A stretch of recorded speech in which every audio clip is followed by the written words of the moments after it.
It's probably one of the most important things you will ever do for your coaching business. Defining your ideal client, your niche, and also, especially, mapping out your ideal client journey is going to make a difference to whether your coaching business actually takes off or not. It's very important that the foundations of your business are solid and the ideal client is the absolute core of your business. One little word of warning, it's never going to be set in stone. You're probably in the beginning going to have to edit it quite often. But this is why having a process to do that and knowing when to change it, how to change it, and why is going to make all the difference for the success of your coaching business. In order to put together a great ideal client persona, if you're in the beginning, maybe just getting your ICF certification, you're doing free coaching. So this is a good place to start collecting your information right away. If you've been working for a few months, maybe around a year, then you probably already have enough information to start putting this together.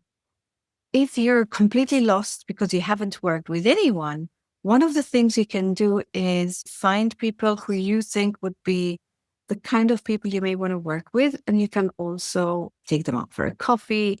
You can send surveys. You can maybe engage with them in Facebook groups or other communities.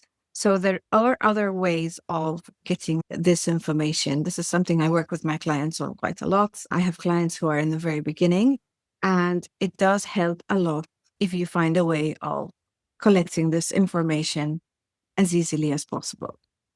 So, what are the things that you need to focus on? Since it is a marketing exercise and we're going to use it to build the foundations of our business, mostly for marketing, but also to develop our offers, the first thing and most important things we need to focus on are the pain points.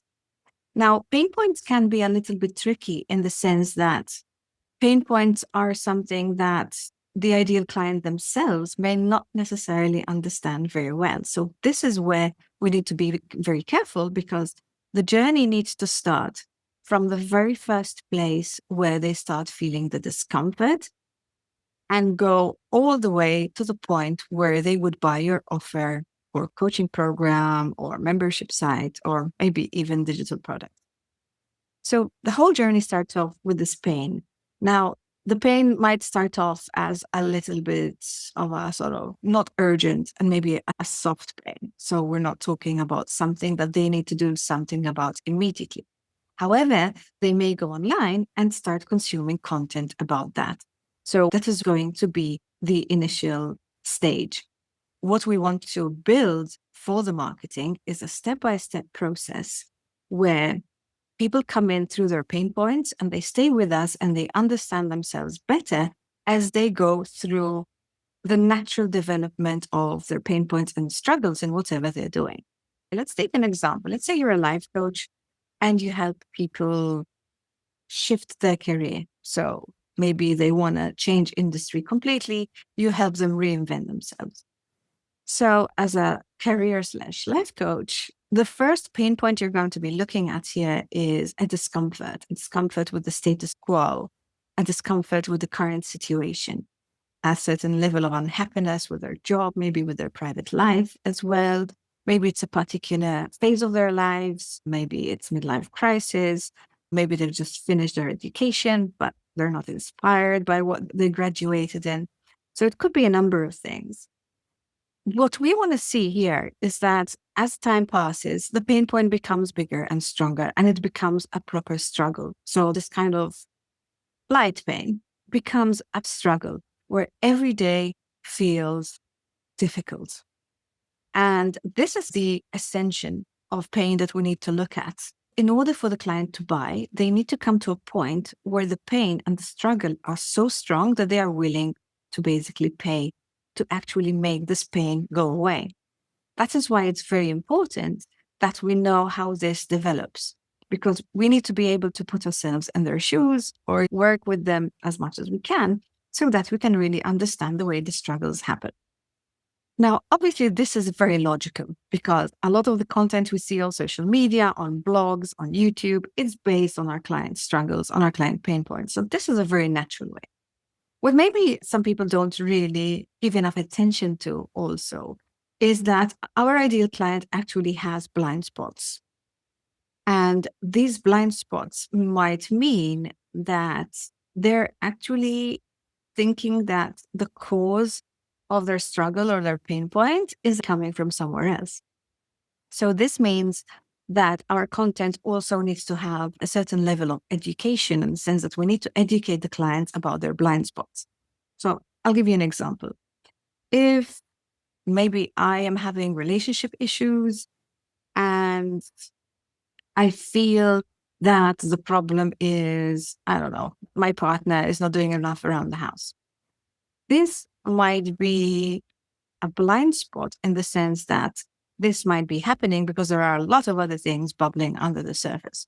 So a smart relationship coach would actually educate me online by mentioning my struggle, which I think is my struggle, but maybe it's not. What I'm trying to say here is that what they're looking for and their struggles are not always what they really are. So as coaches, we have a lot of insight into the real struggles that we resolve. And this can actually make it difficult for us, because we would be creating content from our perspective, from what we know they need. We're taking a bit of a coaching approach, whereas we need to be taking a marketing approach, which basically means attracting them through the blind spots that they can verbalize and they're looking for.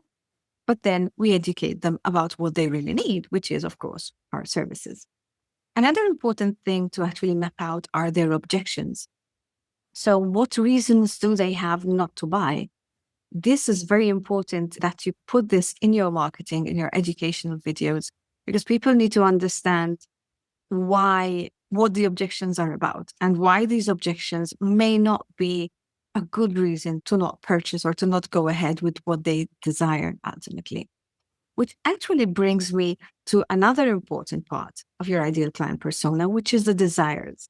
Sometimes they may not really understand their issues very well. They may not find it very simple to vocalize their struggles and their pain points, but they definitely know what their desires are. So I may not know what is causing me to feel uncomfortable in my relationship, but I do know that I want it to be better and I want to be happier. So it's actually quite easy for people to know what they want. So that's another important aspect of this. Putting into your ideal client persona, definitely you need to know their desires. And again, we need to be able to create great content about that. The next thing is going to be opportunities. So there's going to be opportunities that we can put in our content that kind of come out of the situation of our clients. For example, I've worked with actually a couple of divorce coaches recently. And one of the things that, for instance, is an opportunity that is easy to see is that if they're working with a lawyer or a legal professional, the person that's going through the divorce is going to be paying a lot by the hour. And what tends to happen very often is that the legal professional becomes a little bit of a crutch, an emotional crutch. And of course, the person you're going to always reach out to for any kind of information or any question, even though it might seem logistical and not actually legal. So the divorce coach is a great alternative because they provide a similar service, obviously excluding legal advice, but they can help with everything else. So the logistics and the emotional side, and really supporting people with the divorce process.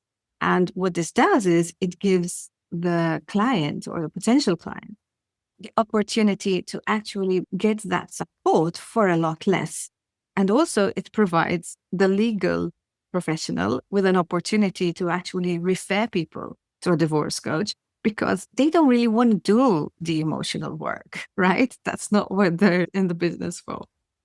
So there are opportunities, and every coaching business has these opportunities. It's just a matter of identifying where you can find them. And it's very important that you put these in your ideal client persona and your ideal client journey.